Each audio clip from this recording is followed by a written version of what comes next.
కార్యకర్తల సభను ఉద్దేశించి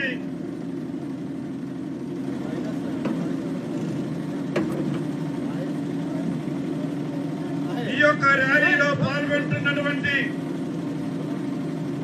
ఉపాధ్యాయ ఎమ్మెల్సీ విజేత మల్క కొమరయ్య గారికి గట్టిగా చప్పట్లతో అభినందనలు.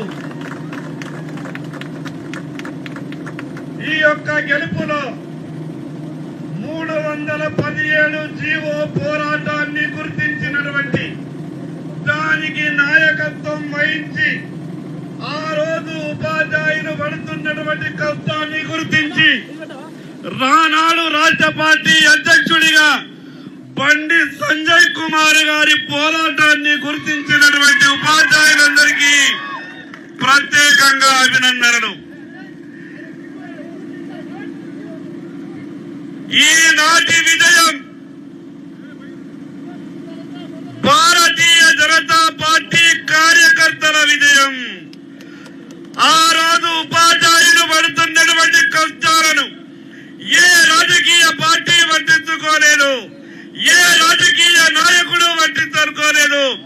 ప్రాణాలకు తెగించి లాఠీ దెబ్బలు తిరిగి కాళ్ళిరిగినా చేతులిరిగినా మీ బాధను మా బాధను అని భావించి ఆ రోజు భారతీయ జనతా పార్టీ కార్యకర్తల పోరాటాన్ని గుర్తించి ఇంత గొప్పగా విజయాన్ని అందించినటువంటి ఉపాధ్యాయ సోదర సోదరీమణులందరికీ పేరు పేరున ప్రత్యేకంగా ధన్యవాదాలు.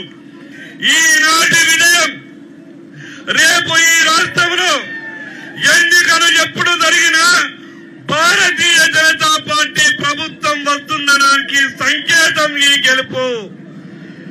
మరొక్కసారి ఈ గెలుపుకు సహకరించినటువంటి ప్రతి ఒక్కరికి కూడా పేరు పేరున ప్రత్యేకంగా ధన్యవాదాలు తెలియజేస్తూ సెలవు తీసుకుంటున్నాం. భారత్ మాతాకి. విజయోత్సవ ర్యాలీని ఉద్దేశించి ఎమ్మెల్సీ కొమరయ్య గారిని మాట్లాడవలసిందిగా విజ్ఞప్తి చేస్తున్నాం.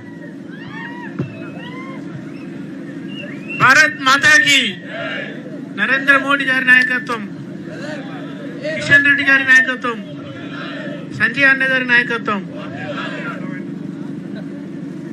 ఈరోజు ఈ విజయోత్సవ ర్యాలీకి మన జాతీయ జనతా పార్టీ, తర్వాత స్టేట్ జనతా పార్టీ అందరూ లీడర్స్ గారికి నా నమస్కారం. నాకు తపస్సు, అదర్ యూనియన్స్, అదర్ అసోసియేషన్స్ ఫైనల్గా టీచర్ మహాశయులు ఆశీర్వదించి నా మీద నమ్మకం ఉంచి నేను చెప్పిన మాటలు విని టీచర్లు అందరూ ఇంతవరకు ఏదన్నా చేసిందంటే